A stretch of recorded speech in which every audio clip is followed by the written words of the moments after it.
Rolf? No, that's mine. Okay. But Does the laser pointer work? everything should be working. The problem is that in my I lost my USB What? a couple of seconds ago.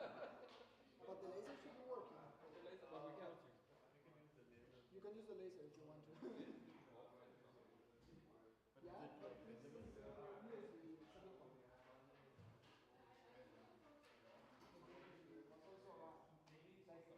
I also need to go. It's not There it visible. is. It's not visible.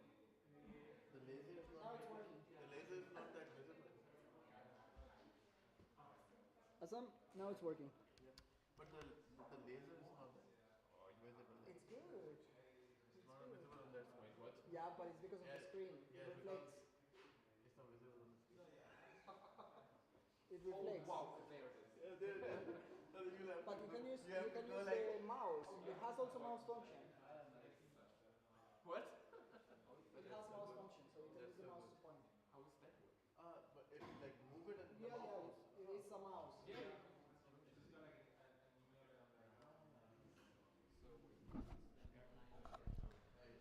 All right. I think we can then take our seats slowly, so we can start with the.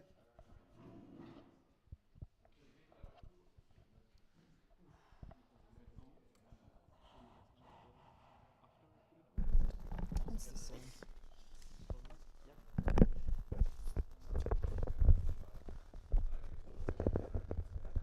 Oh, it's very loose.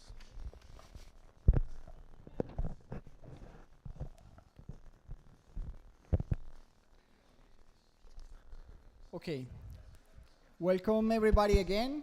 I hope that you enjoyed your lunch break and you're ready then for the second part of this day, of the second day of the environment conference.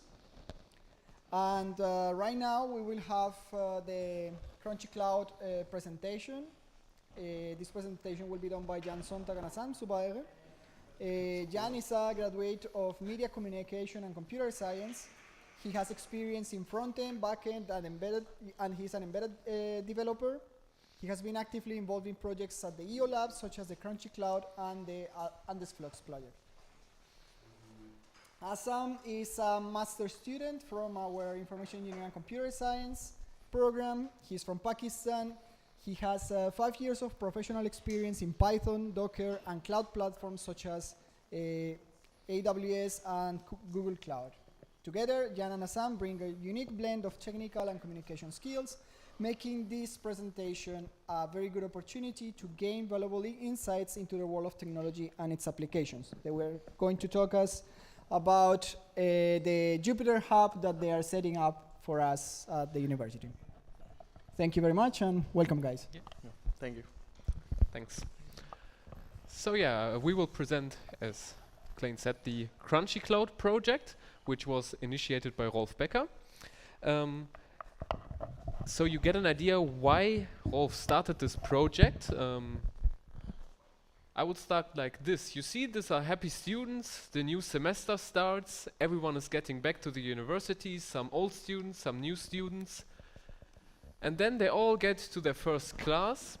But the problem is they are all individuals. And now this is the first lecture of maybe scientific programming. And so they all need to work on the same task. But this is hard to initiate because, as I said, they are all individuals. Maybe someone here, the professor, has Windows, like Rolf does, and then there are students that have Macs, and also other students, they have Linux, and then all sorts of Linux. And all these machines, even though they may be the same operating system, they are all different. So maybe other programs are already installed, for example. So for this scientific programming class, it will be hard to set everything up because then there is another student that says, oh, but here this isn't working for me and part B works for me, part A doesn't. So we wanted to solve this issue. And part 2, why is the Crunchy Cloud needed? Data science is just needed everywhere. Maybe you know this. Most of the people weren't programmers before, but now you need data science everywhere. And if you know some programming, this is really good and will enhance your research and work. So this could data science could be used in everything from biology to also social science. Probably you all know this by now. So our solution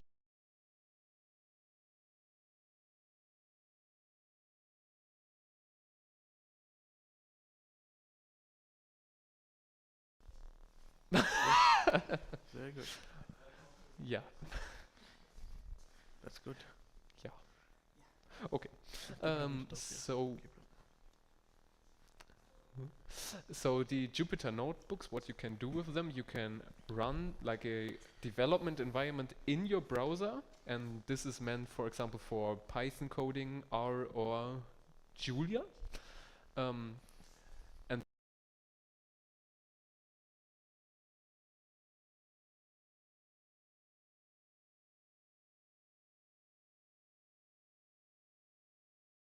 today, hopefully. So the solution will be using Jupyter notebooks. There are already existing ones that, for example, Rolf already has open source on his GitHub profile, and to all host them on a Jupyter Hub. The Jupyter Hub is just, as it says in the name, a hub to host the development environments for multiple people, so they can run their Jupyter notebooks or even other Jupyter notebooks. Also, we wanted to use existing server hardware to minimize costs. We already have a rather big cluster already at the university from a previous project, which you can also see back there, called Spectres. With this, we have around a bit more than 50 CPU cores and about 1 terabyte of RAM and additional 4 GPUs, so we can also do some AI calculations.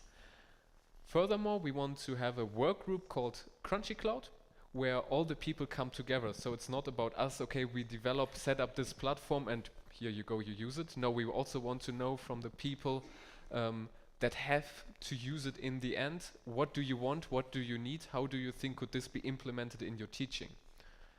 So the idea is to found this work group Crunchy Cloud and talk with all the people. Also, we want to teach the students some stuff. So how can you use the system? How can you use it for your own work and research? And how can teachers use it? So the idea is, as you can see in the last point, we also want to implement automatic grading and automatic assignment. The idea is then teachers or give teachers the ability to use the system, for example, to make tests and see how the students will grade right now, so they can improve their teaching and focus more on the stuff the students, for example, don't understand. And the whole Crunchy Cloud, what we want in the end is like a handbook how to use the Jupyter notebooks and the Jupyter Hub in teaching, to have like a step-by-step solution. This will go from, okay, you can do this and this in your class, but also how to set this up, because this isn't trivial, and Azam will talk a bit more about this later. So we have around 4 work packages to somehow divide the work a bit, to make it a bit more clear. So first, of course, we need to set up the hardware and the software, which is, as I said, not trivial, but we managed to have a testing system up and running for today, so you can use it later. You are our first test group. Yeah. Yeah. Yeah. If not, okay. We also want to develop some training materials and do training events inside the university. These will be splitted, so we want events or like teaching events to how to set up everything, and how everything works in the background, but also events for the teachers, how they can use the system in their lectures. And then, what is also needed in a Jupyter Hub, it would be good to have Jupyter notebooks, because otherwise there's no material inside the system. So we also want to start developing some notebooks for teachers to use. Fortunately, Rolf, as I said, already has a lot of ones set up, and they are all available through GitHub. We can show that later. And then in the end, when we've done all of this, after I think in around 7 to 8 months, we need to do evaluation of the system. Is it useful? Is it make or buy? Should you set up your own Jupyter Hub in the university? Or should you just buy it from a third-party vendor, for example? We don't know yet. We will see and maybe update you then. We skip this and you do it later? Okay. So Yeah. this will be awesome. So, yeah, thank you. So basically, I've been working on setting up the cloud environment where the Jupyter Hub will actually run, the platform will be running. So we are using a Kubernetes cluster. So we have set up a Kubernetes cluster within which the Jupyter Hub application is running. So using Kubernetes is so that it provides us a lot of flexibility, a lot of options to secure and to have manage resources and everything. So Kubernetes is of course about 90% of cloud applications now use Kubernetes. So we have also set up that. So currently, which the setup looks like looks something like this. Is a very basic sort of image of what it looks like. So we have students or teachers who will connect to Jupyter Hub, which is inside a Kubernetes cluster. And then we have our own authentication. This can be anything. We are using Keycloak for authentication with our university credentials. So we use Keycloak for that. So basically, you connect to Jupyter Hub, you authenticate with your university credentials, and then each user is running within its own container, its own pod. So with that, he has its own resources. We have the flexibility. We can limit the resources for each student. So for if we have like a simple course like Introduction to Programming or Scientific Programming, where we are not running very resource heavy code, we can have students, we can limit them to like 1 gigabyte of RAM or something like that. And for if we have some advanced course like AI or machine learning where we need some more memory or more CPU usage, then we can extend that and we can make it flexible or dynamic, that as the user uses more resources, then he will be given more resources. So this basically gives us also the capabilities that we have a cluster like Jan mentioned. So if we later on add another machine to that cluster, or we have some high performing units that we add, so we can easily add that to the cluster without any hassle, or we don't have to replicate or anything. Or if we want to in the future move it to the like a public cloud or something, then that's also possible. So this gives us a lot of flexibility that we do not have to replicate our work. It's very easy to scale up and scale down. So this is why Kubernetes has its advantages. Setting up and working on Kubernetes can be a little complex. It can get complex really fast, and there we have varieties of Kubernetes implementations to use. So, but it's when you have everything set up, then life becomes very, very easy. So this is basically the setup, and we'll give a short demo of how it looks like right now. And then in the next workshop, we'll be using that setup. Everybody will be using that separate setup, and we'll work on the notebooks. So we give a short demo, and we can. So Yeah. I think it is important for this part of the demo, Mhm. if you want to actively work in the workshop that comes after, Yeah. if you have computers right now, that You can. try to follow it, also the demo. Yeah. So It's working again. Yeah, Yeah. yeah. So please try it. I just did the. It's working. Yeah. I restart everything and then it works. of course, computer science, right? Yeah, it's Yes. computer science, you know it. Environment Conference 2023. You can check. Really? I saw it 2 minutes ago. Yeah, or it was, like it before was the working. presentation. Now it's gone again. Why do I even test this No stuff? idea. No, You not can check. anymore. Is there Why? any questions regarding this setup or regarding Kubernetes? And I'll be happy to answer I just restarted. anything related to this. Ich habe es halt wirklich nur neu gestartet und dann ging es wieder. Ich habe sogar hier neu gestartet. Just restart it. Now it's blinking. Check. Should I proceed to the demo then?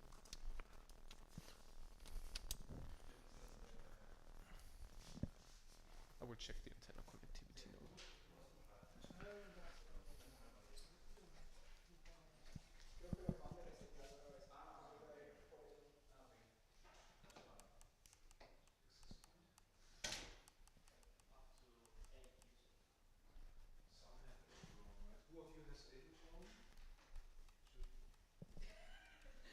I know at the O'Higgins you have EduRoam in theory, but you do not use it?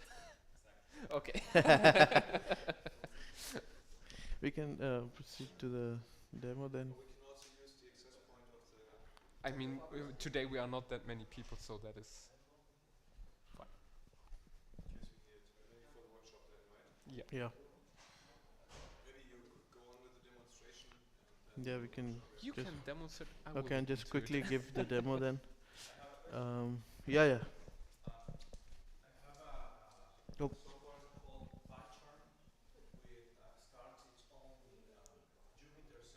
Mhm. Yeah. But we have actually set up a cloud machine right now, so you have to connect to that. Yeah, yeah. So we'll already have some notebooks uploaded. So yeah. So But I mean, at the end, you will have the GitHub link, so yeah. you can either run it locally or you can just run it on the server. Yeah. So I think the HDM. No, it's not working. Really? Where's the? Top techniques. Do you have the incognito window open? Moving the Oh, mouse. sorry, sorry, sorry.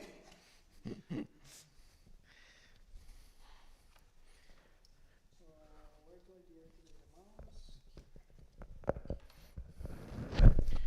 As far as the notebook is concerned, notebooks can be run locally, but we have set up this cloud environment for executing the. I think that Oh, it's working. Jupyter. I think the HDMI is not working. That's not working. But the signal is gone. Yep. So your laptop is again Complaining. doing weird stuff.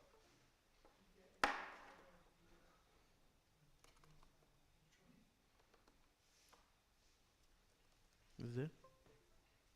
Now we are there. Yeah.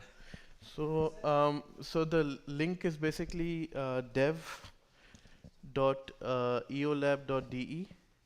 That's the URL where we have set up the cloud machine. So you can see that it is just asking us to sign with Keycloak. So we can proceed with that. So here we have the SI login. Or if you have direct Keycloak credentials, you can directly log in with there. But our university uses we will use the university account. So from here we just find our university. I might need your you need to log in, yeah. What do you need? Your credentials. Oh yeah. So Those are this is our university login. So if you just log in, so it will open. It will actually spawn a new pod, a container, which will be running your Jupyter environment. So this is, you can see the Jupyter Hub environment, and here we have all the notebooks and everything. And Jupyter Hub provides different tools as well. One which we'll be using is it can pull all the notebooks directly from GitHub. So you just have to enter a URL, then all the notebooks it can import from GitHub directly. So that's also not even notebooks, but basically. but the whole repository basically. So the good thing about that is that if you use GitHub, you can just keep on updating and adding notebooks on GitHub. You don't have to separately add here. So for each course, we will have like a folder. So the student will basically be getting access to that particular folder. So he will have like separate folders here for each course, and within that course, the student will have their notebooks. Apart from that, Jan mentioned automated grading. So there's another add-on for Jupyter NB Grader, with which you can create assignments. And basically what we do is we create assignment notebooks and solution notebooks. the students are only given access to assignment notebooks, and using the solution notebooks, it can automatically grade as well the notebook based on the outputs. It can see if it's the correct output. You can develop tests and see if the solution is correct, basically. So if you have coding assignments or some mathematical assignments or something like that, you can create over there, and then they will be automatically graded. So that is also part of our plan. So this was just the short. I think it disconnected again, the HDMI. HDMI is disconnected. Yeah. So, oh, it's there? Oh, okay.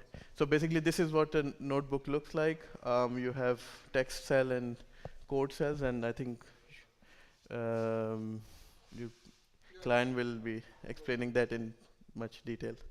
So, thank you very much. If you have any questions relating to the setup or anything, then I'll be happy to answer. Okay. Yeah. We can move on to the workshop then. So Thank thank you. Thank you. Hello. Thank you, Sam. Thank you, Jan, for the interesting presentation. Does anybody in the room has any question regarding the? I would like to add a few comments, maybe. Yes. The idea here was, we have several goals, right? So one is we want to learn how to set up our own cloud computing environment. So what we are doing is basically we build Amazon Web Services ourselves, which is, so Kubernetes is a container orchestration system. Maybe some of you know Docker containers, but there are other containerization systems. And Kubernetes is a system which is underlying, and it's basically for load balancing and deploying new containers on the fly on demand. Which means when you have a higher demand, you have a kind of virtual slider which you move to the right. I need more CPU, I need more RAM, I need more anything. That's pretty similar to what basically Azure is providing, or Amazon Web Services, or Google Colab.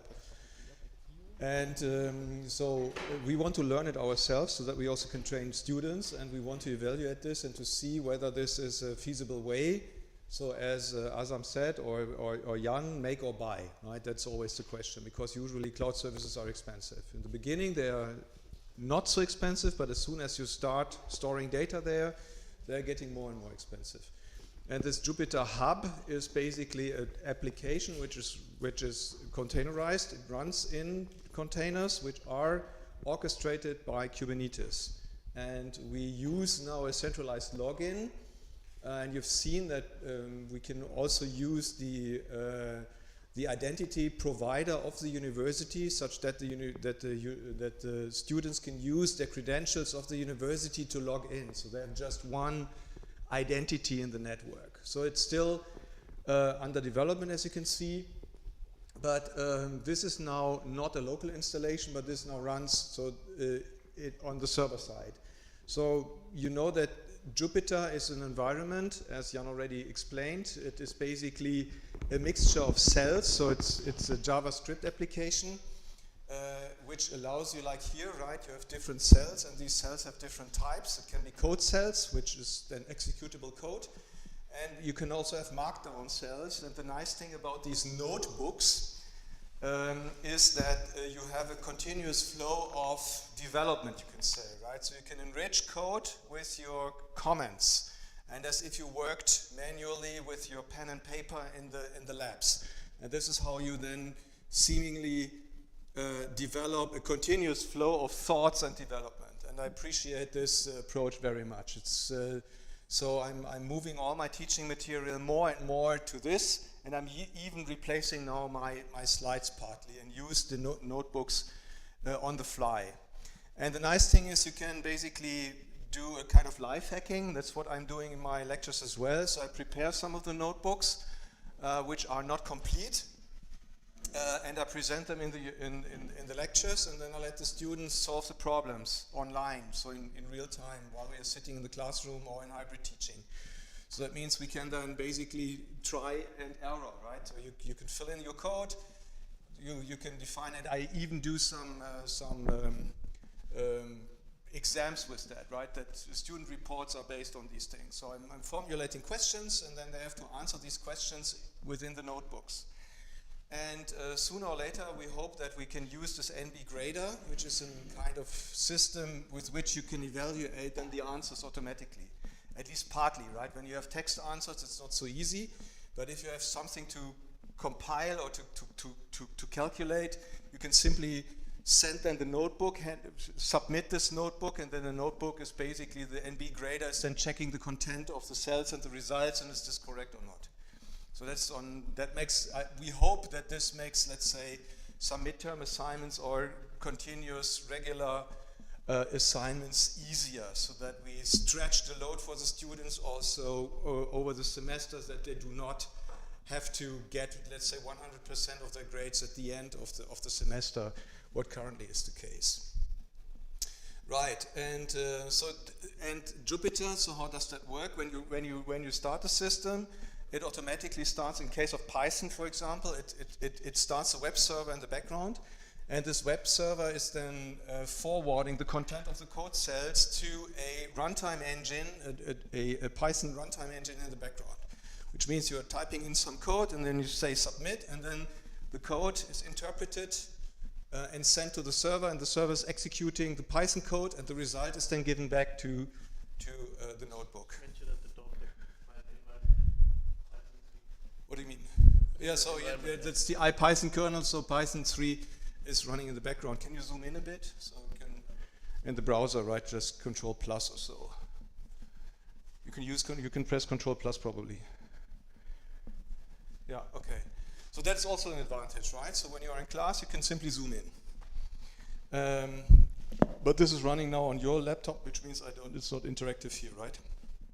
Right, and if you activate one of these codes, right, of the cells, I click here, and then I'm now in editing mode, and as you can see, this is a simple markdown text. It's a kind of markup language, simplified, very easy to use, but you can also embed LaTeX-like formulas, so very complex formula typesetting based on MathJax, which is the JavaScript interpreter of mathematical typesetting for formulas or equations which are following the LaTeX standard, right? So this is, for me, I'm super enthusiastic about the system. I'm using it in all of my classes, meanwhile, right? Scientific programming, in physics, but also in geodata management systems and so on. You can embed pictures, you can embed, I think, even videos, right? You can, and I have even one of my applications is, now there is X1 is Y. So when you execute the cell, then you see that this is now nicely typeset. Yeah, here, right? X1 is Y to the power of 2 and so on, Y squared. And that can be very complex, integrals and what have you, whenever you know LaTeX. Yeah. Forgive my ignorance. Just imagine that you are in your physics Yeah, classes. yeah. Can you give me an example Yeah. of how can you use this environment in your classes? Yes, I can. Do we have access to, maybe not in real time now, no, maybe the physics? You can please, can you open a browser and go to my Git repository? So then it's pre-rendered, yeah. So go to GitHub, Rolf Becker, github.com, Rolf Becker. Okay, so and then go to repositories, click on repositories, the list of repositories, and let the use physics exam. Further down, EE23, physics summer semester, yeah, why not? Okay. Yeah, okay, then maybe, which one was it? Maybe task 1 or so, let's see. Task 1, and then there is a Jupyter notebook, no, please, okay. No, this is not, it's the Jupyter notebook link, right? You go further down, but it's basically the same, yeah. So this is now, as I said, right, I cannot execute this here because this is just pre-rendered image, but you can download it and run it in the Jupyter Hub environment. Right, and now I say here, example of a comprehensive question. This is now an assignment for the students, and they had to answer these questions, right? We expect you to produce an appropriate flow of question, calculation, and answer. So they have to, so for example, question, find the density row of water ice in the internet, provide the link, right, so that they learn how to use links to your source of information. What's the weight force of 2 liters of ice if its density is rho, and acceleration and so on, use as I units, and then you have here the calculation.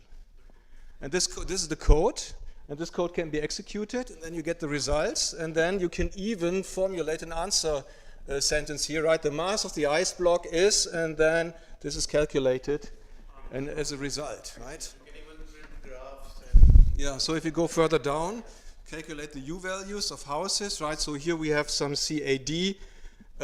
So this is an external picture which we made, right? So they should calculate the thermal transmission of houses and different geometries and so on. And then again, right? So questions, and then I sometimes provide some preliminary answers or the start of an answer, right? So calculations alpha is equal to A underscore R is equal to print and so on to give some hints. You can even predefine some of the codes if that's too difficult, or if they have to use crazy functions, you can provide part of the code that they just have to complete this code. And so that even allows, I think we used it now in a new practical exercises lab, and even there the first semesters without any knowledge on Python were able to use these prepared notebooks in the workshops, right? In the labs, and then they filled in the values and plotted the graphs and so on. interactive graphs Yeah. and maps as well and everything within it. Gustavo is one of the students who just passed the lab, and I think that was. What do you think? I think it was very rewarding in the sense that you not only experienced the subject that in this case was physics, but you're also able to get into it and understand Yeah. So the second exercise here, can you show it? Yeah, that's a solar dish. This was really difficult already, because here we are using a, no, this is not the one I mean. Can you go to scientific programming? So this is the solar dish with Stirling engine, and here I let them calculate irradiance and the dish, and how much energy is collected. Repositories to the scientific programming, yeah, right. So here I think that was in the second task or so. There was, we used the, yes, the PV performance. Right. And here we are using a simulation environment from Sandia National Laboratories, and they have this, how do you call this again, this performance modeling collaborative, which is a comprehensive Python system to really calculate or to model even each of these components, right? Super interesting. So you can take into account, first of all, the solar path, depending on time of day, your latitude, and also the season. So then you can simulate different paths. You can take into account weather phenomena. So they have a kind of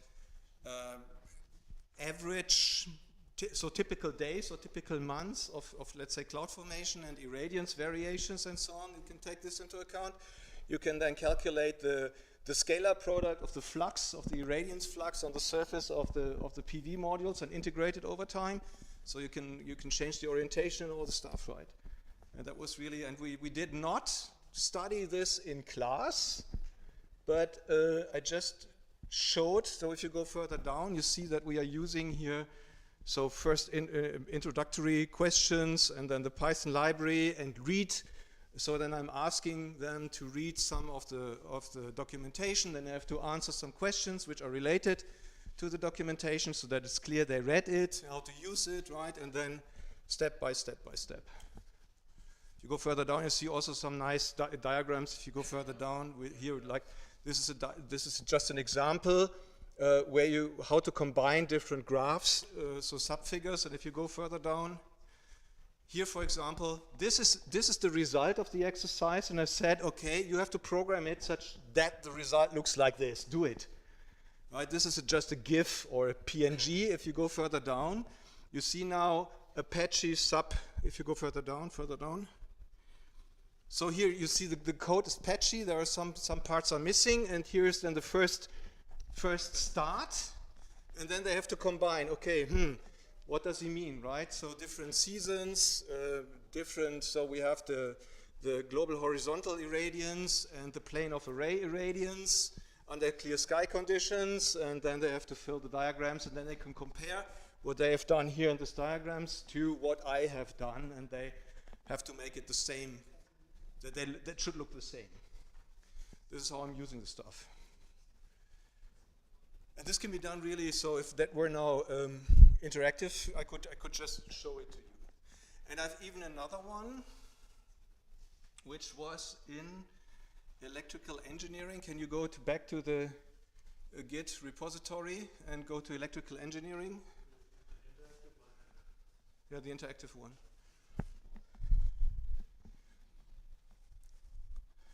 Electrical engineering here, ENG, right.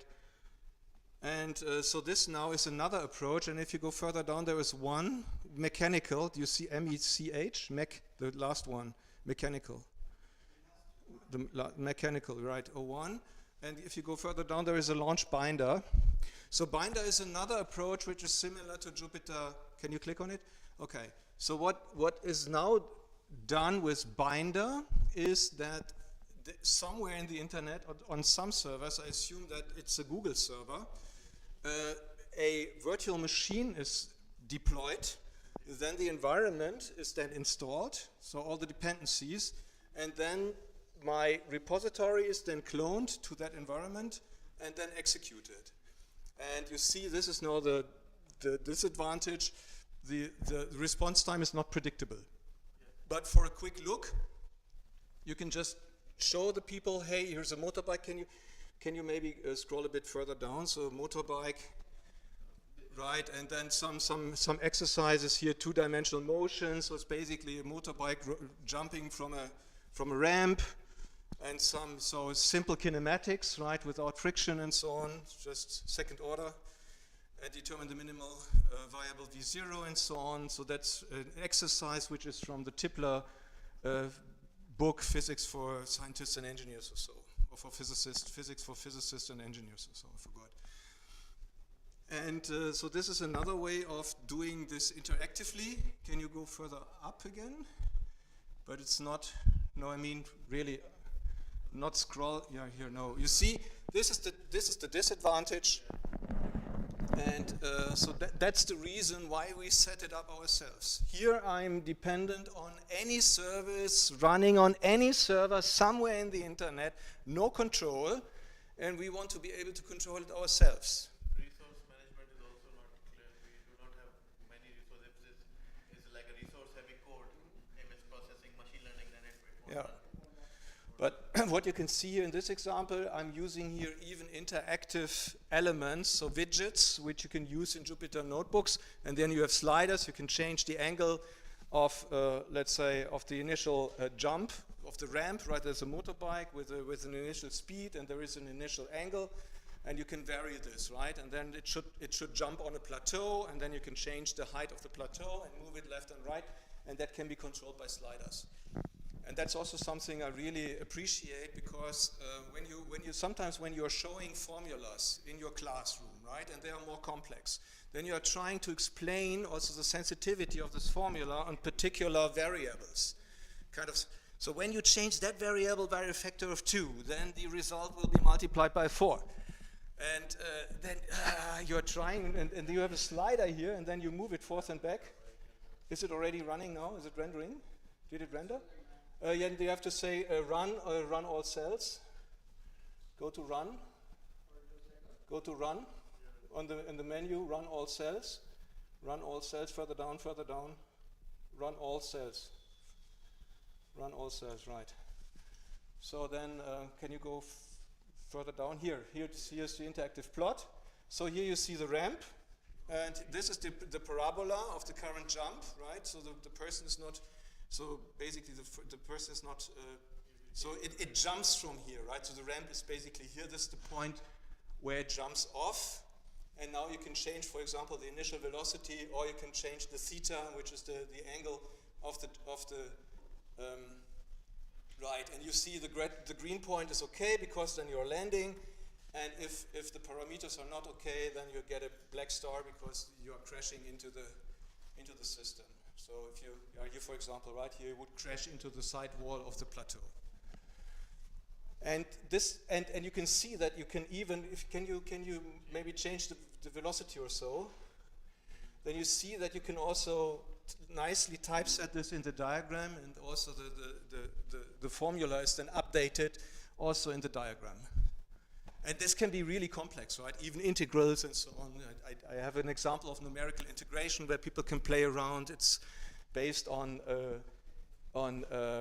trapezoid rules and so on. And can you see basically the effect of the different parameters? Even with the machine learning, the neural net, you can change number of layers, epochs, and stuff like that. Yeah.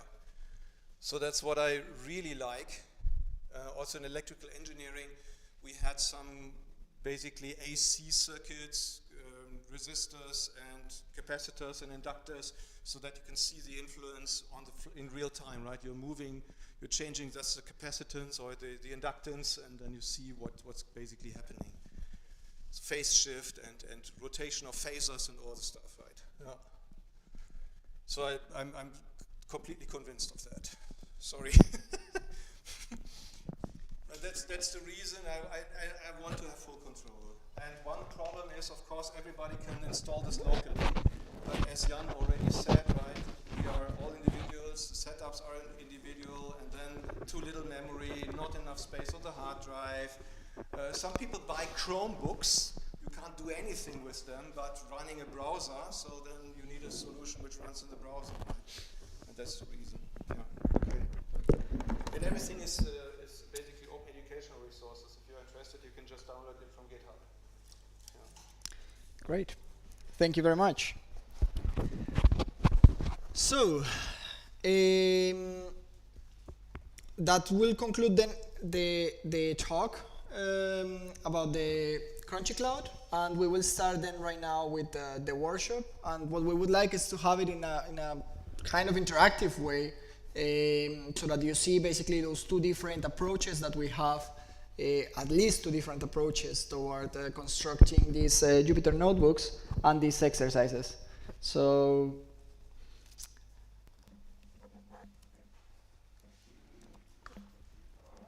our idea, in order for that to work, if it works how it is intended to be, we can use this server of Jupyter Hub that we already set up.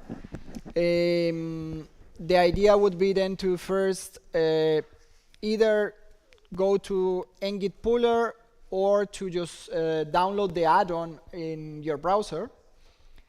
Then you just go to my GitHub, and basically you will go towards, I will just show it to you. So once you have the add-on, close here. I can go to GitHub, and I will go to exactly the address that I'm giving you here.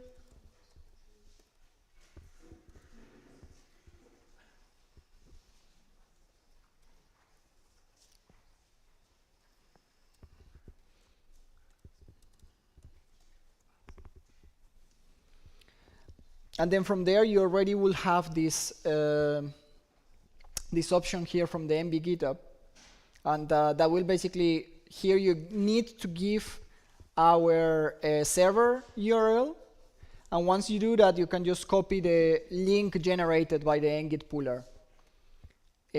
What that will do is that will basically clone the whole environmental with GitHub in your client on Jupyter Hub.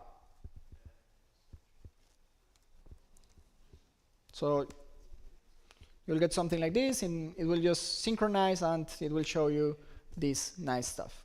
And once you have that, then we can already run our first example of the workshop. Can everybody follow? Is it readable? Is it too fast? Can you zoom in? This one? Yeah.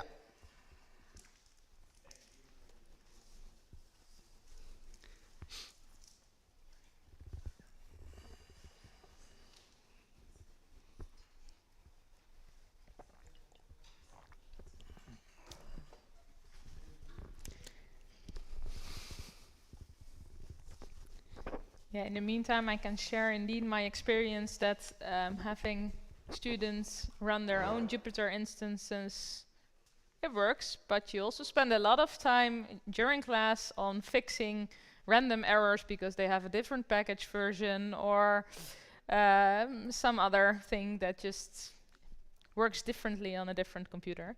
And that would be beneficial to have like a single system, you know the environments.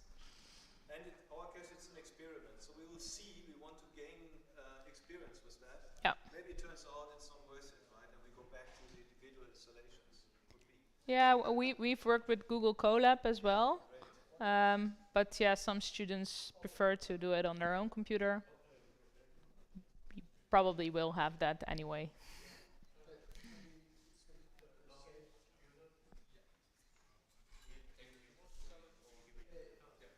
So I created some local users if you cannot use Silogon, and we just discovered some universities block even some data that you need to create an account, but that's something else.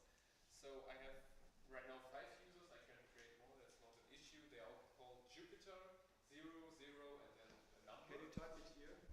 Just type it. The only thing is you need to decide which number you have. So we're the first one asking, so you will be the one with a 1. And the password is also Jupyter, everything small.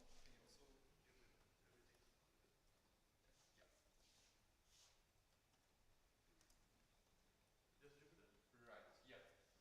Try it out. So you are number 1, who's number 2 or number 3? So please try to avoid collisions. Yeah. To be honest, we don't know what happens when there's a collision. We haven't tried it yet. We also don't want to know. Or you probably just log into the same environment. Yeah, you will. Because we've been using a shared Jupyter hub in our research group, and then we have a single user logon, but you can. But it changes. Yeah. Yeah. That's if it works at the same time, that's probably going to be an issue. Who wants to be number 2 or needs to be number 2?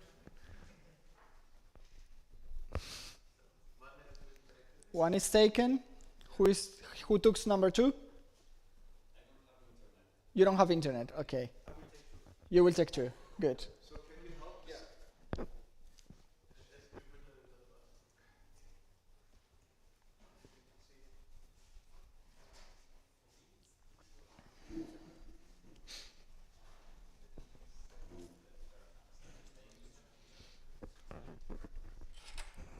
I will pass also this USB.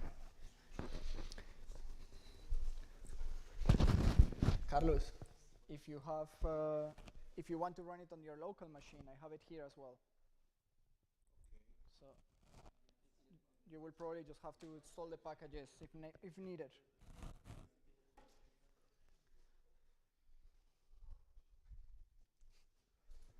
Yeah, that's what. That's exactly the kind of problems that you will have in a lecture, plus the problems of that is not working for me because of the environment. So you are in. Excellent. So if you are in, the next thing to do is try to go to this link. If you already downloaded the ngit puller.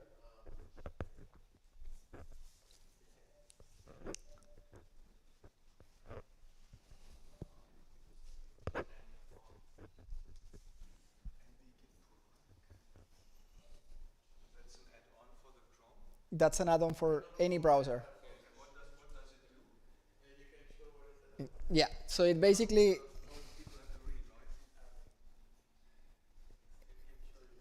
so it's a kind of better if we show you. We will have to show it anyways later, because step by step. When everybody is in GitHub and has the add-on, then we can show the next step.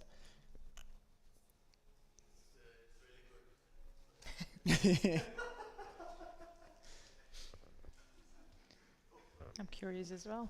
I think I need to take some notes as well.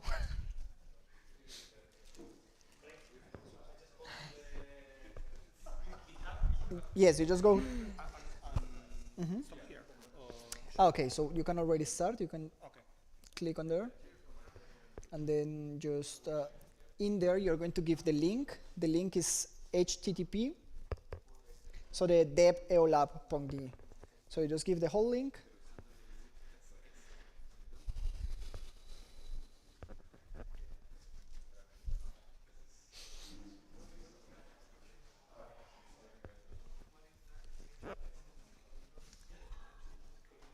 And once you give the link, you can copy a classic notebook, exactly, and then just copy the puller link. And then you can paste that link into a new window, for example.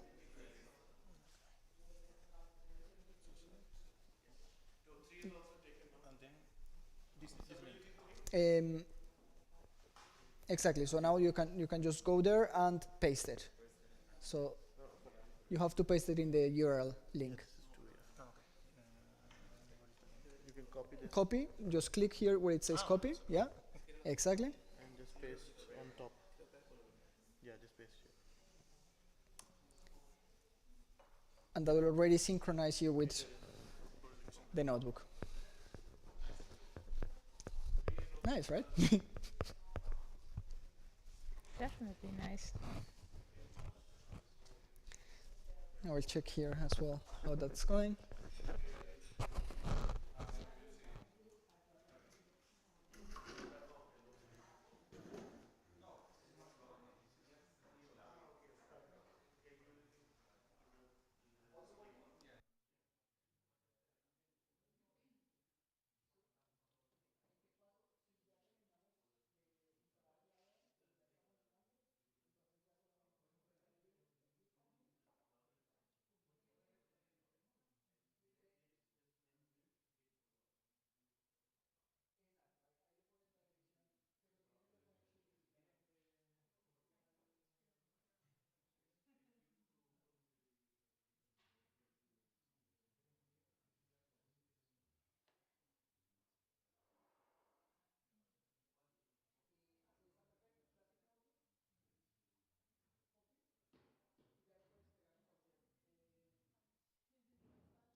And for those that is not working, basically we're making partners. So like in school. That's Good how idea. it works in a classroom as well. So Yes. that's already working. We have a proper classroom then. Yeah. All right, so now that that's done, I can close this window over here, and then you will have something like this. And I will. Is it better? It is better, but not perfect. I think, yeah, now we are. Now it's perfect? Yeah. Very good. So, I'm 56 years old. Do you know what it means, right? I'm disabled already. I don't know, I was like 24 years without glasses, so my brain learned to.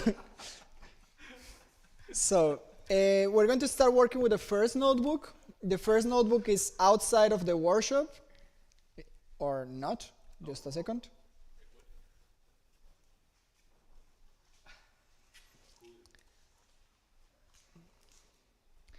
Oh yeah, now I remember. So we have here a small problem with the pictures because for some reason our server is still not rendering quite good the pictures. So what I'm going to do is I'm going to upload the pictures that I wanted to show you. That's not going to show in the notebooks, however, but we can still have something to work on. So I will go to image, and this is the first picture that I want to have.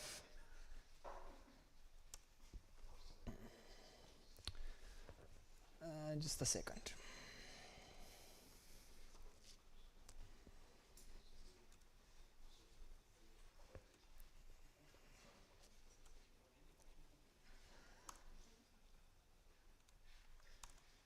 Yeah. And the second picture, for some reason, it doesn't work on the same cell. So what I'm going to do is I'm going to add it here. It's not the most beautiful way to add it right now. I tried to do it yesterday, but for some reason the notebook started crashing and it just didn't allow it. So, but this is pretty much what we wanted to. Okay, let's move this picture somewhere else.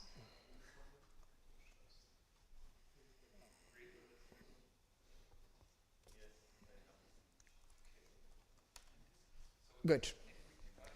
So this is ideally how the notebook should look like, and the idea of this notebook is to go through, like in a kind of tutorial way, on like a basic first steps of data science, and it's basically it's working with a data set that was gathered by Dr. Daniela Lut. She works here at the university, and she gave us her permission to work with that data set. That data set looks very similar to maybe something that you already have heard of, the IRIS data set, where it's just a measurement of so IRIS measurement to classify different kind of flowers. So the idea here is there are Papa virginus, we know it in Spanish as amapola, if I'm not mistaken, and there is one of them that is actually where the drug is coming from. The others are not used for that purpose, so to say it. And the idea is basically to classify these different types that you have.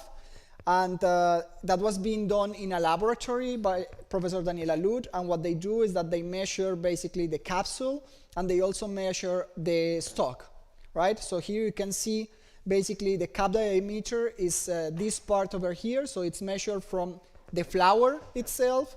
Then you have the capsule length, which is basically this distance from here to the stalk. And then you have the capsule width, which is something like this. And you can see that the different so because of what you should be seeing is from left to right, Papaver somniferums, Orientale, Dubium, and Roeas, okay? If it would have rendered correctly. Sorry for that. So the idea is that we already have some like prepared environment that you can run into. How you actually go through that is that you select a cell, and you can use Shift-Enter to run that cell and go to the other cell. so to go to the next cell. And if I just do Control and Enter, I will be just executing the current cell. I usually have cells that have text, and I have cells that have code. What we're doing here is that we first import pandas, we import numpys, which are basically libraries that we're going to use for. NumPy is a numerical operation library, and pandas is a library that allows us to work with data very similar as how we work with Excel, but efficiently. The first thing that we do here is that we read, for example, the CSV file. So what we usually do in a lecture is we will have to go first before read the CSV file to see what we're actually reading. So you see here that we're basically going to a folder called data, and then I'm going to read a CSV file which is called Poppy Capsule. So what is actually what I'm going to read. And if I look in my local machine, I will be reading this file over here. So it's just a CSV file that contains some metadata about basically who generated it, what kind of affiliation, what kind of license I have in the data, but it also contains some columns in the data, right? And that's what I want to get.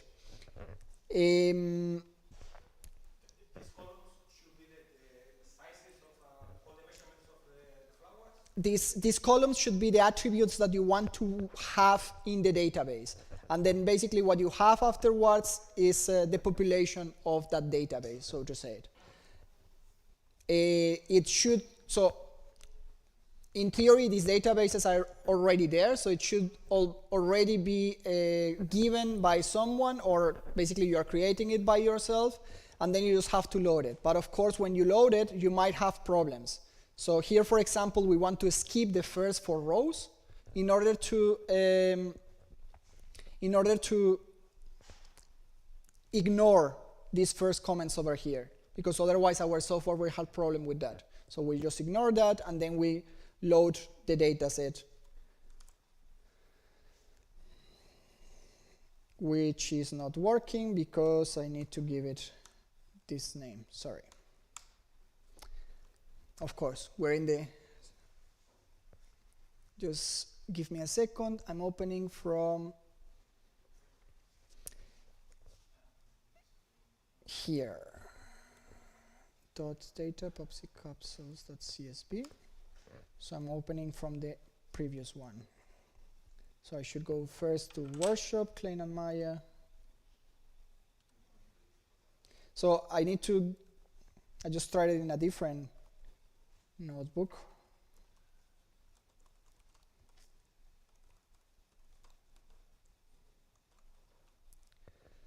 Let me just quickly check that that's the name. Yeah. And inside of that, it should be, oh, that's horrible.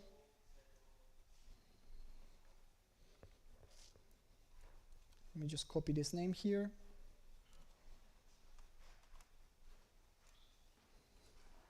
But if you actually open this notebook, you shouldn't have that problem. I just need to give it the correct link to the data. And now it works. Good.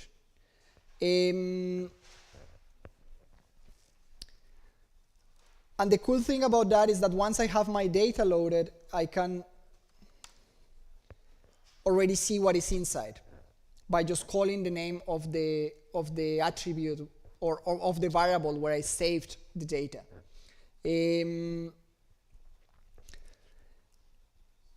I think I will try to speed up a little bit so that we can actually get to see both notebooks. But here what you see is basically you just get the first rows and the last rows of your data set, so the first 5 and the last 5, and you can already do some inspection of the data. Now, in a regular lecture, I would be explaining this, and I could basically run the different cells to see what is actually happening to the data. For example, here I just wanted to see what is in the data with info. I see some information about the data, for example, whether are missing values or not, what kind of data I have inside. And then I can, for example, change the way that the names are being displayed, for example. So in a regular lecture, would you run through this together with the class, or would you give them this notebook and they would just in a regular lecture, we would run it together, and I will be explaining some parts of it. I will also dynamically be programming with them, for example, to show them what would happen if they make a mistake here or there, and what kind of error is actually getting out. Because I think from programming, the most important thing is to learn to teach them and to learn to debug. At the end, pretty much everything that we do, we can copy it from the internet. Yeah. And right now with ChatGPT, you can just tell it, please let me help this, and you will get already a pretty good backbone for your code. Yeah. So at the end, it's really just about debugging. Yes. Forgive my ignorance. For instance, in 28, when you define a popis.df filter, is this Python? Is this Pandas? This is Python, the language that we're programming with, and Pandas is just the library that we use for, exactly, within Python. So in this moment, we're using several libraries at the same time. Okay, but I can, for instance, use another C, Fortran. For the Jupyter, you should, so for Jupyter, you can use R, you can use Python, and you can use, what is the other? Julia, yeah, thank you. I think just those three languages are available. And there are some kernels that let you run C++, Fortran, Lisp, or whatever. Excellent.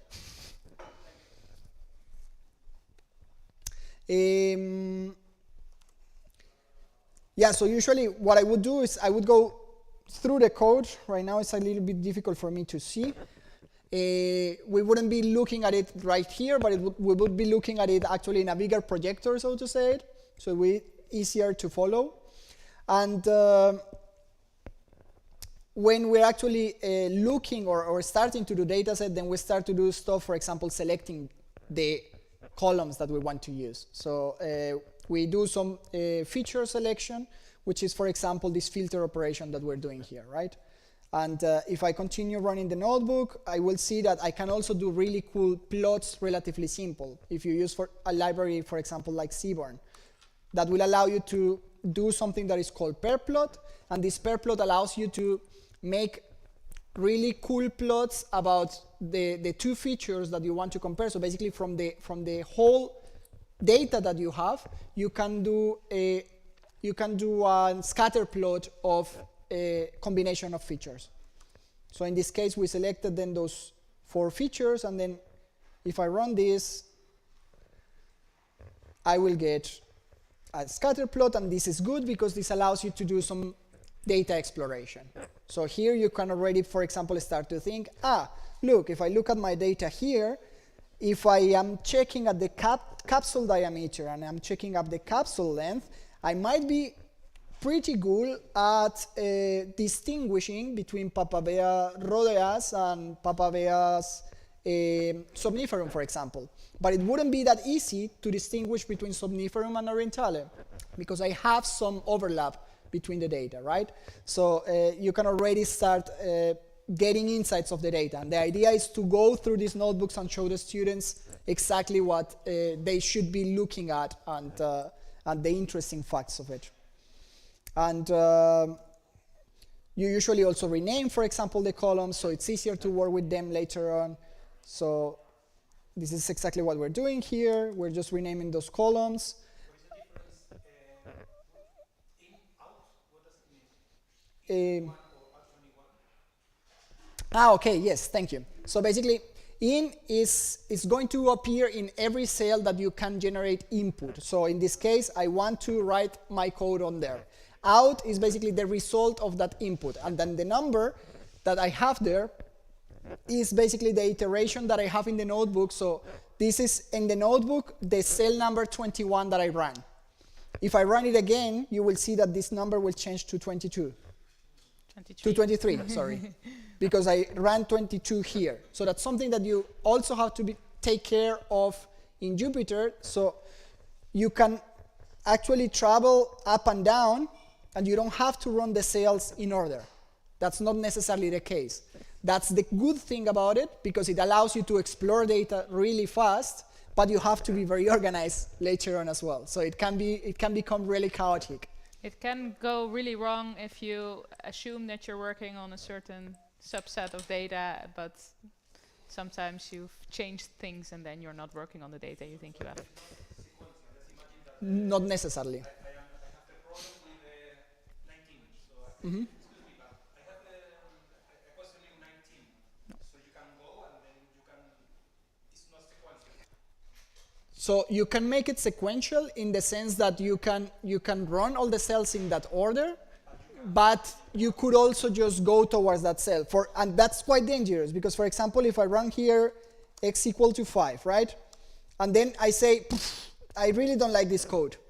But then I write another line of code, so I just removed it, and but that value was already run, and I still have that value in my kernel.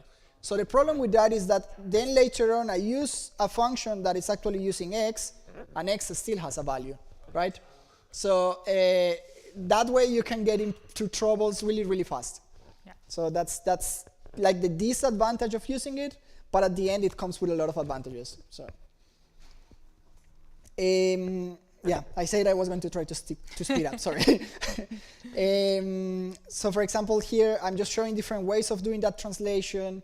And for example, I have this, you can see that the names are still quite long here. All of them are Papavea, so I really don't need that. I can change that, for example, for just P, and that's basically what I get here as a result. So I can modify the data relatively quick, even if I had millions of rows over there, right? And the cool thing about it is that you have libraries, for example, Plotly, that allow you to do interactive graphs without a lot of programming, right? So I'm literally just running the default values of the Plotly scatter 3D.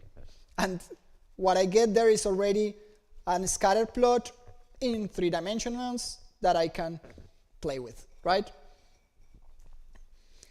Now, the thing with this is that what you get here is basically just all the different libraries or part of the library of the package that we would use, for example, for a simple machine learning problem. And you can see that basically we can solve activities with that pipeline, so to say, very, very easy. And that's quite dangerous, especially for students, because then we get the sense that we can get to do really cool stuff. For example, the classification problem that we're going to, so what I'm doing here is separating my data into, so I want to create a training set and I want to create a test set to check basically how good my classification at the end is going to look like. And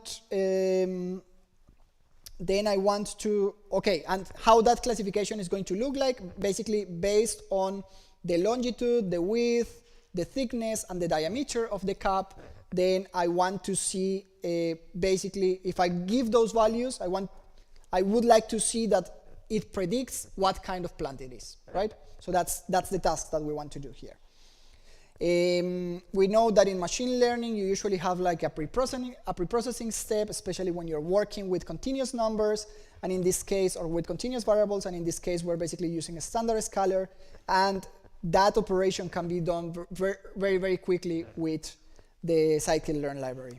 So you just call the function, and then everything in that library works as it has a fit function, it has a transform, and it has a fit transform. And basically, everything there can be done by fitting. What I'm doing is I'm kind of mapping my real data to what that function is doing, and by transforming is applying that mapping. So fit calculates, transform applies. So transform changes the data. And here is what I'm doing. I'm just transforming the data for my training and my testing.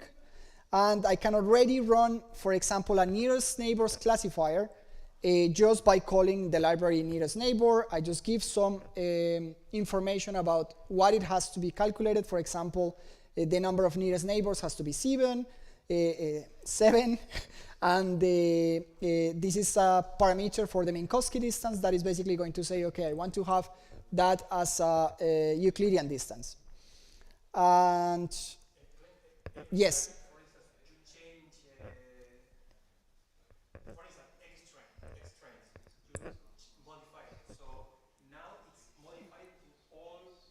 you have to run it again. You have to run everything again, but yes, I mean, once you change something, you can just run it again, and the same pipeline still work if it's programmed correctly. And the idea is here I generated my classifier, then I feed the data to my classifier, so then what I can do is, okay, I can see what kind of predictions I'm having there. So that I can check with just predict. And usually the classifiers in scikit-learn, they have two functions. There is one feed function and there is a predict function. So the feed function, again, it just calculates the data and basically transforms the data. And the prediction function is then the result of applying this mapping that I already calculated.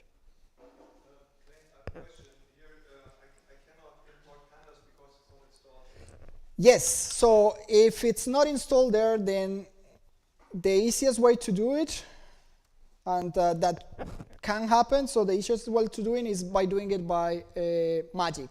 So you start with exclamation part, sorry? Pip. So you can just pip, install pandas, and you run that, and that should work.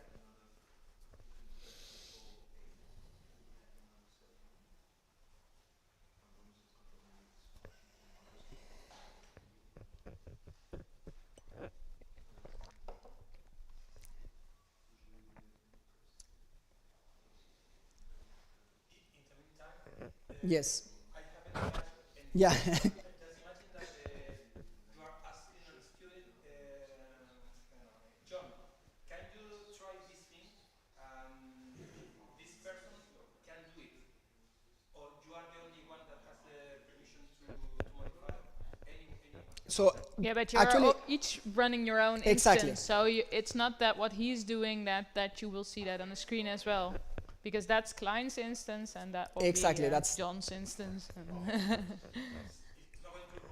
no, not at all. Why do you use the beginning of the line exclamation mark? So exclamation mark is basically, it allows me to run a command line command inside of Jupyter Notebook. So that's basically as I am telling Jupyter Notebook, put this in the command line in order to install this or that. Hopefully there are some limitations in what you can put in there. There are some limitations. Actually, when I tried with Conda, it doesn't work that good. No, but I know you can use wget, like Yeah. if you want this. Yeah, wget, nice. it works.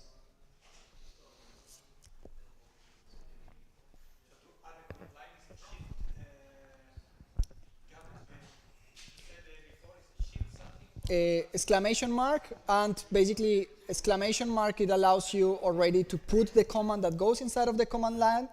If that is not allowed, you can also call a command line from your somewhere over here, I think. Kernel. So question for me then, since he needs to install the libraries, does that mean that? I already have those commands there. Oh, okay. So I have but those so commands. it's not that in this Jupyter hub that you set up, everybody has the same kernel. Okay. So No, we would because still have that should have bits change on the installation setup of the hub of the so hub. it is possible to It make. is possible. Okay. So if you put everything on the server side, Yeah. you don't need to do any installation anymore. Yeah, because that would be interesting. Because otherwise, you would still have the issue with the various. Yeah. What I usually would package suggest versions. is basically for the notebook, if we want to prepare it for a lecture, that we put the exclamation mark with the package and the version. Yeah, that you know that everybody has Exactly. the same one. Yeah. Cool.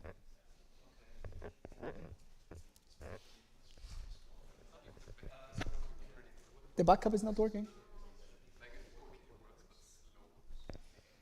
So, but it's because of the lab or it's because of the server? No. Okay. Okay. Yeah, we use the backup. Okay, okay.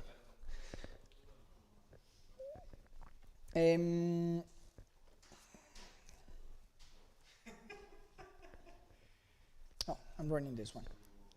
So if I understand correctly, you use this notebook also a lot for teaching the programming skills, Yes. more or less. Yeah. Yes. And that's a big difference with the notebook that I Correct. created. Correct. So in general, I use it to, because usually our students come from different backgrounds, and some of them don't have still the programming skills on top, especially Yeah. because they also come from programming, for example, with I don't know, they just dedicated on C++ or on Java, so they still have to kind of have a refresher on how Python works. Yeah. But we don't spend also too much time on it. Sometimes we also send them the link to one of Andrew Singh Oh yeah. introduction to Python, and that's it. Yeah. With A, isn't it?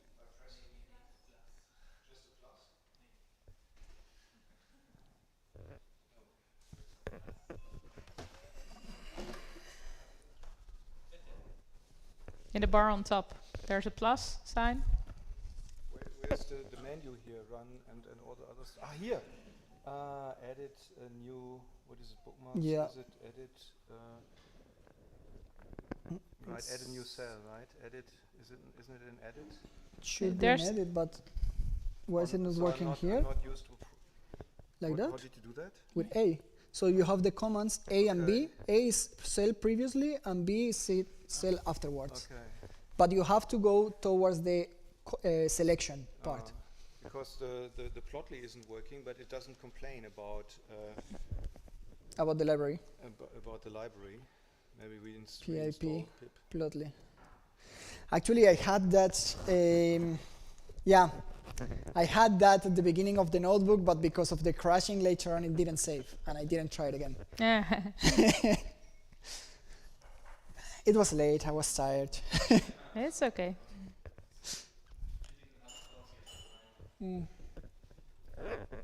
True, I wanted to sleep, so good that I didn't have a coffee.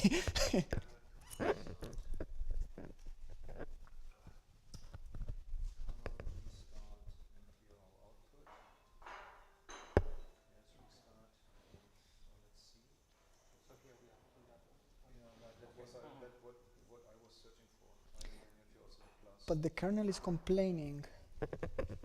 Or is it just because of the saving? I don't know. Let's see if the kernel's running. Yeah, yeah. Pandas and NumPy is not there, so you still need to.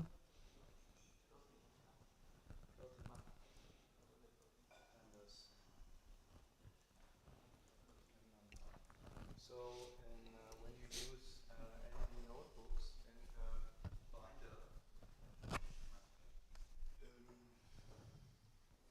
Asam, when we use Binder, we have to use this requirements.txt to determine all the dependencies. This is also true for Jupyter Hub, because how does it know which packages you need? You can set it up. So what we said yesterday. Exactly. So it works with the server, and the problem is that the server doesn't have.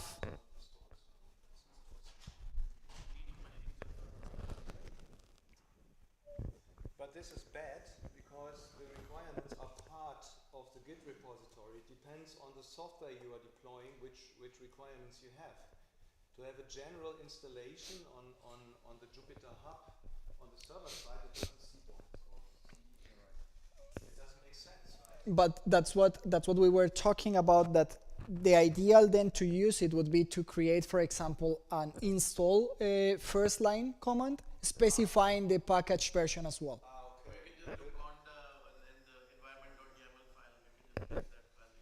So you have an environment YAML file which you can then deploy also on, because when I use the binder, right, that's what you explained to me. Yeah. You say, okay, please open this notebook in binder, right? That's what we demonstrated with this interactive plot.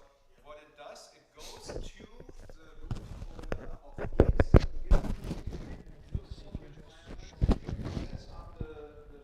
Because it's more interactive than mine anyways. And yeah.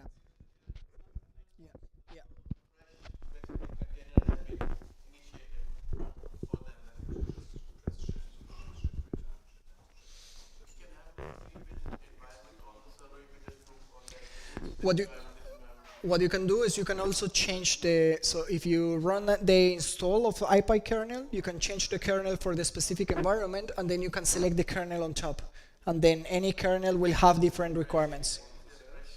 Yeah.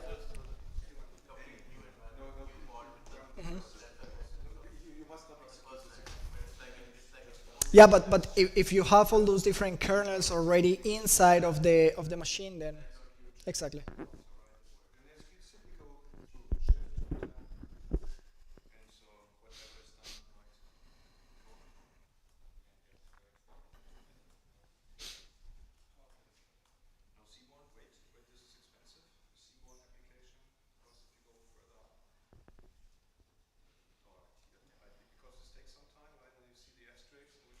Original.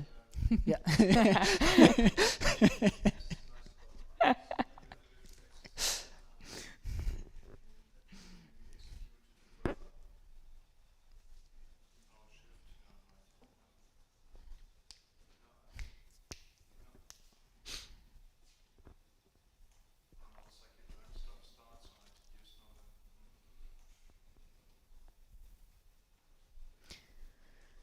So maybe just as to continue.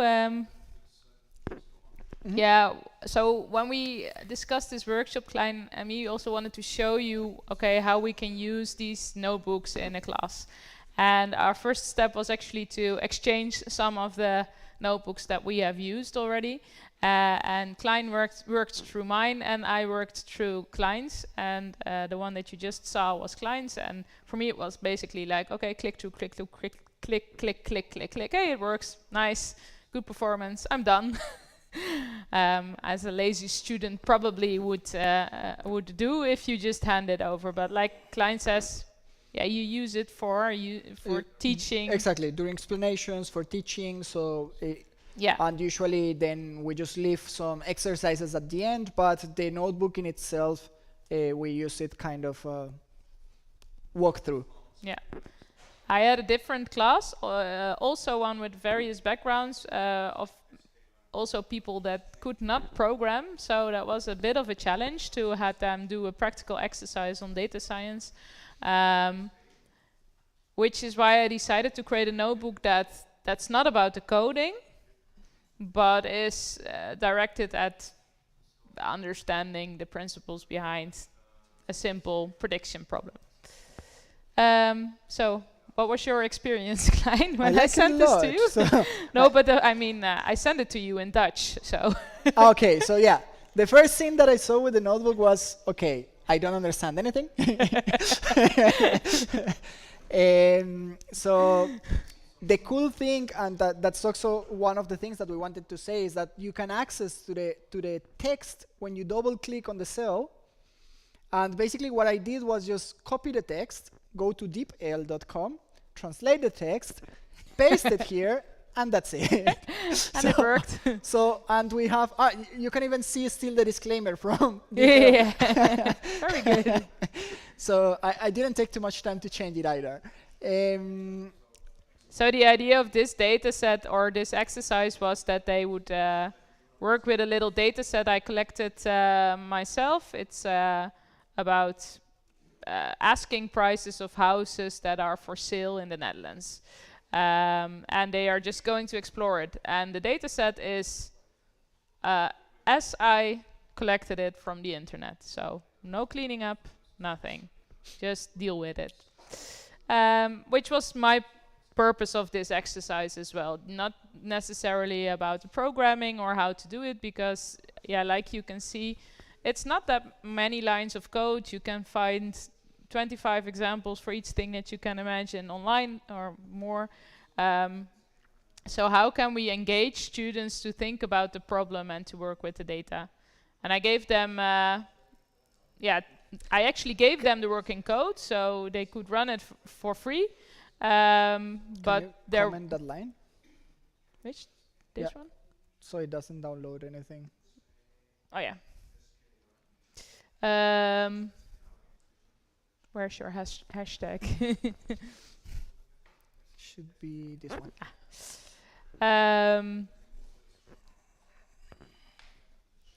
but I asked them some questions in the hope that that would engage them. And they were running this notebook while I was in the room, so they could ask me questions when they had them, but they were supposed to go through it by themselves.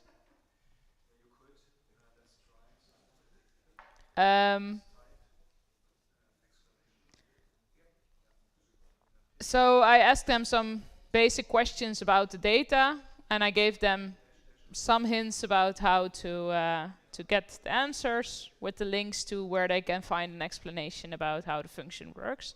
So in that sense, my approach was a bit different than Klein's. Well, here they actually had to code. In the rest of the exercise, they didn't really need to do that, although I gave them the code here. What I find, and I think that's also interesting to say, what I found very, very interesting and valuable is that you don't tell them how to use it, you give them the documentation. So they have to read the documentation. Yeah. And at the end, that's how you learn. At the end, that's also why I do it that way, because that's in the end what we expect from our students. In the sense, they don't have to memorize each code or each library. I don't either, but they have to be able to figure out how a library works if they don't know it already. And one of the upsides, I already noticed myself, I do have to do some programming now if I want to continue, because otherwise I can't answer these questions.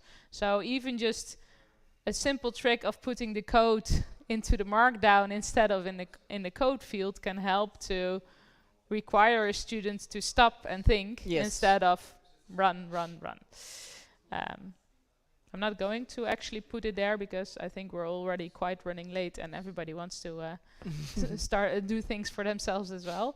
And I think this is actually also a bit of our message, right? That there are different ways that you can use the Jupyter Notebook, and me personally, I'm still experiencing how it works because this data set had some Easter eggs in them, and what I found out was that students are still lazy, so they would do exactly what I asked them to do, run the code, but not look at the results of the code. So the next step in this notebook in getting it better would not only be asking questions on to do something, but also to ask them about what they have done.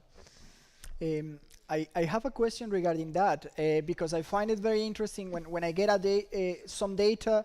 I find it right now very difficult to find a balance with my students, to tell them when they should explore the data and when they should go more to making the model, right? Because if you explore too much the data, then you don't have time to actually work on it. But at the same time, if you don't explore the data, then you don't understand what is happening, and maybe the model doesn't work how it is supposed to do. So what is the approach that you usually take, or how do you actually explain that to the students? So I think it greatly depends on the problem. And one of the downsides of exploring the data too much, especially if you don't split your train and test data early on, is that you're already more or less leaking your knowledge of the data into the model. What do I do? So it's also about motivating students, right? And in this case, this was about predicting house prices. So I thought, well, that's something that we can all imagine. You can all imagine the relations between certain variables and a house price. And I wanted to motivate them by making a competition out of it. Who can predict the house price the best? So I actually I gave them the code with like a single feature. Well, this is your basic model. It's not about the code. Just now create your best model that you can do to predict the house price, and the one that gets farthest gets a prize. Surprisingly, that didn't work at all. Okay. Because what happened was the students expected that everything that they did with the data would actually improve the results. And it didn't. And then they stopped. They thought, well, that's the best I can get. No, not even that. They were just like, okay, it doesn't work, so I don't know what to do next, so I'll just stop trying.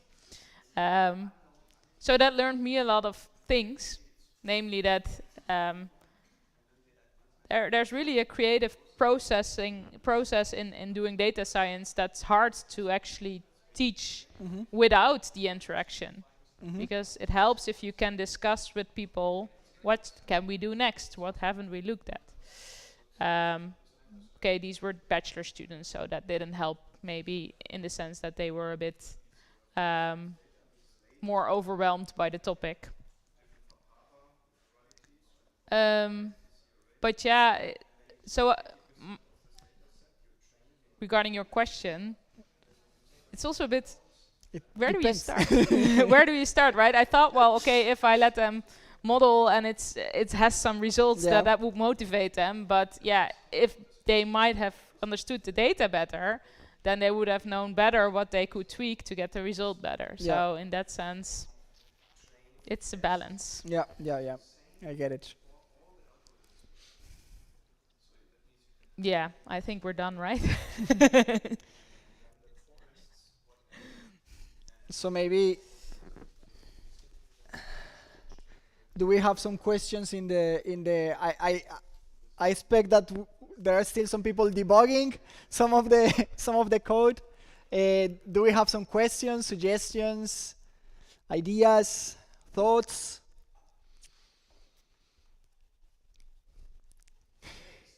Thanks for being our beta testers. That was the first time that we tried it, and I'm so glad that Azam and Jan and Clay made it, because this is now very promising. I was because we are working on it for a very long time. Yes. And it turned out that especially Kubernetes is a nightmare. So it's a very steep learning curve, and I'm so glad that you made it so far. And we are even now able to connect to an identity provider. So the system is working in principle, and I'm glad to see this. But we also see now the problems. We have to think how to resolve all the dependencies. Will that be on the Jupyter Hub kernel level, or will that be on the software distribution level, which I would prefer? Will you say, okay, I use this Git repository. Within this Git repository, I need, maybe it's, I don't know, it's something on machine learning, right? So I need scikit-learn, I need pandas, I need NumPy, I need Seaborn, I need plot command, right? And for another set of software, I would maybe need some other library. Yep. And it would be cool if this description of the dependencies would be part of the Git repository, that when you basically pull the software into your system, it automatically Yeah. then generates the environment which you need in the right versions of all the packages and the dependencies, so that this can be executed for this particular case. Because then this is the idea of these environments which you have in Python, which are isolated sandboxes. Auto-contained. Right? So you have a set of software packages which are working hopefully nicely together, and then don't touch it anymore. Don't touch a running software installation, right? And when you start with a new project, you start a new environment, which is basically a kind of parallel installation of Python with all the dependencies, all their own versions, which are completely separated from what you had before. And this is super cool, because then you can activate an environment, or you can activate another environment, and you really separate this. And when you then share this with your friends, you just take the environment, say, okay, this is what I've installed in my environment in this, let's say, list of packages in the particular versions. The program is running. And then you can basically share this with others, right? And it would be good to have this also on the Jupyter Hub level. Yeah, I agree definitely with you in sense that it will be like seamlessly for doing the lecture. Of course, depending on what kind of audience we have, it's also important to let them go through the process, because otherwise we will having computer scientists that are not able to install environments by themselves. So you have there both both directions. Yesterday as well, that we can have like an introductory notebook. In the first class, we execute that where we are setting up the environment and things like that. We can have command part. Yeah, but what is then the advantage of an individual installation on your notebook? I mean, I find it already I find it already very advantageous from the sense of we have students that are still running like virtual environments because they don't have space, they don't have the resources to run, for example, difficult stuff. So in itself, and also if we're using the MB grader, we have the automatic distribution and automatic collection of notebooks. So from that side, I have that advantage. Maybe I still have to do the installation, but I can do that on the code itself as well. So from maybe as an addition from our perspective, we had a lot of discussions also about using Jupyter notebooks in our masters, and that was mainly because if you're going towards deployment, then and Jupyter Yeah. notebooks is not necessarily what you want. So you need to also be able to transform this things you do in the Jupyter notebook to like a standalone application or API or whatever. So this is a good, helpful learning tool for some parts of it, but it's not the complete picture or your only. So we were also discussing yesterday that we can make it part of the when a new user will connect to a new class or something. Yeah. So when his pod or his container is created, the required packages are automatically installed. It's part of the building of the container. We can do that as well. So whenever its container is started, it will by default install all the packages and everything, the environment for it. Yeah, that's true. From the beginning. Yeah, but this installation should be dependent on the software distribution, right? If I have a Git repository for electrical engineering, I will have other dependencies than for Of course. others for machine learning. Of course.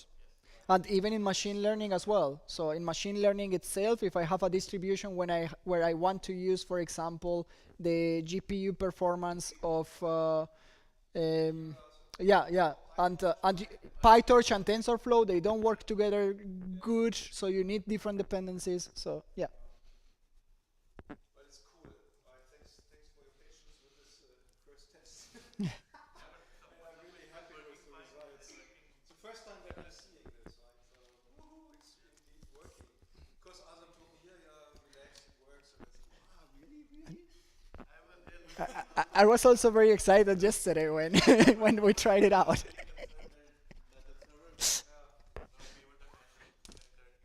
But is this running now on a NetCap server probably, right?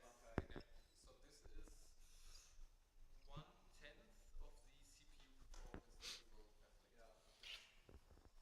So now we have to discuss with the IT department to open the ports so that we can That is deploy already the software. discussed. I just need to decide which port. That's the only thing missing. Okay. But we wanted to do this first because then we know, okay, we really only need these, and I don't have to go to them later. And yeah, by the way, we need We just more. have to move it to the DMZ, which is Yeah, okay, but how do we deal with the GPU? Right? We have a few machines with a few GPU cores. But let's say for cards, We also need to look into if they even work with that. Because it's like visualization. Yeah. it has we can enable Yeah, but if GPU, then it will run. yeah, but the question is how can you virtualize a GPU, right? I can imagine to virtualize CPU cores, but how can you split a GPU among users? it works. There Yeah? are softwares for it, but the question is if our own How? support it. It's the same like with the RTX 4090 we have with the other machines. Is our system supported or not? I have to check, Okay. but maybe. Okay. Or at least one of the already put already.